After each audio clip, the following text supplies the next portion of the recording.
ఈ మంచం కంచం ఈ కథ ఏంది ఇది ఒక్కసారి వన్మాల్లో చెప్పండి వాళ్ళకు. ఇప్పుడు కల్వకుంట్ల కవిత గారి జీవనశైలి, ఆమె సంస్కృతి, ఆమె ఉన్నటువంటి దొరసాని బతికేదైతే ఉందో వాళ్ళకి ఇవి అర్థం కావు. వాళ్ళు విజయనగరం నుంచి వచ్చినామని చెప్పి కేసీఆర్ చెప్పిండు. వాళ్ళకి ఎట్లా తెలుస్తాయి ఇవి? ఆ బీసీలో మాట్లాడుకునేటువంటి వ్యవహారిక సాంస్కృతిక అంశాలు సామెతలు వాళ్ళకి ఎట్లా తెలుస్తాయి? తెలివే కదా. తెలియక పాపం పిచ్చి ఆమె తెలియక చేసింది ఆ పని, కానీ తెలుసుకోవాల్సింది. ఇంకో కాంట్రవర్సీ వ్యాఖ్యలు కూడా చేసి ఇక్కడ కాంగ్రెస్ లోకి కవిత రాబోతుంది, మొన్న మంత్రిగా ప్రమాణ స్వీకారం చేయబోయేది అని మాట్లాడారు. ఏ ఆధారాలతో ఏం తెలుసని మీరు అట్లాంటి వ్యాఖ్యలు? మీరు పోయి వాళ్ళని అడుగు, ఇది తప్పు అయితే నేను బాధ్యత వహిస్తా.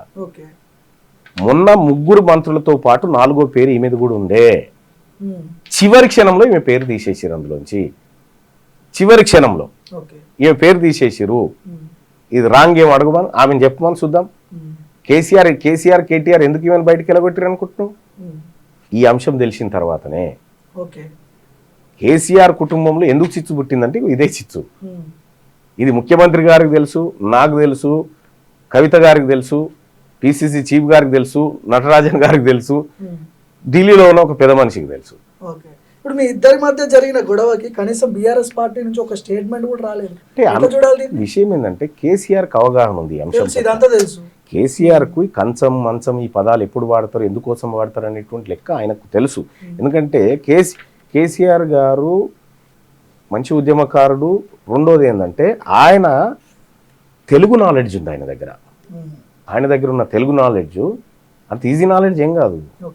ఆయన చదువుకుని డిగ్రీ కావచ్చు, కానీ తెలుగులో పర్ఫెక్ట్ నాలెడ్జ్ ఉంది ఆయనకి.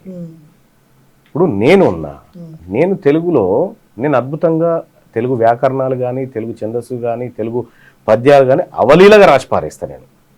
ఉత్పలమాల, చెంపకమాల, ఆట వెలది, తేటగిది ఈ పద్యాలు వట్టిగానే రాస్తాను నేను.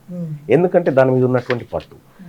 అవి ఏ సందర్భంలో వాడతారు, ఏం కథ వాళ్ళకి తెలియక, అవగాహన లేక. అది కనీసం మా తెలుగులో ఒక్క ముక్కన చెప్పమని చూద్దాం. మేము మాట్లాడే తెలుగులో సూర్యుడు ఒక్కడుండు, సురరాజులు ఇద్దరు, దినకరాదయంబు, తేటగీతి అని. తేటగీతి ఫార్ములా ఇది.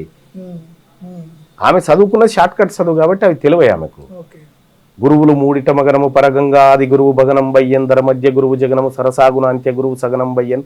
ఇది ఘన విభజన ఫార్ములా. ఇది ఇవి తెలివే కదా ఆమెకు. ఆమె చదువుకుందేడా, ఆమెకు ఈ బీసీల జ్ఞానం ఏం తెలుసు, ఆమెకు బీసీల సంస్కృతి ఏం తెలుసు, ఇవి ఏమీ తెలియకుండా ఆమె అజ్ఞానంతో చేసినటువంటి కార్యక్రమం, ప్రేరేపించబడ్డటువంటి కార్యక్రమం. మీ స్టూడియో మొత్తంలో రక్తసిక్తం మొత్తం రక్తంతో నిండిపోయింది మొన్న జరిగిన దాడిలో.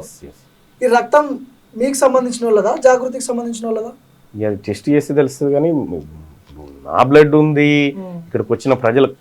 ఇక్కడికి వచ్చినటువంటి ప్రజలు అంటే వాళ్ళ సమస్యలు చెప్పుకోవడానికి వచ్చినటువంటి ప్రజల మీద విపరీతంగా దాడి చేసినారు.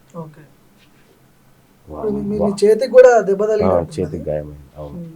అంటే ఈ రకంగా బయటకు వచ్చి మాట్లాడుతున్నాడు కదా. చిల్లరగాల గురించి నాకెందుకు పైసా. ఒకటి ఏంటంటే కల్వకుంట్ల కవిత, నీ పక్కకు ఉండాల్సింది గుండాలు కాదు. నువ్వు ఇవాళ నీ కుటుంబం నుంచి అందరి నుంచి ఒంటరి అయిపోయినావు.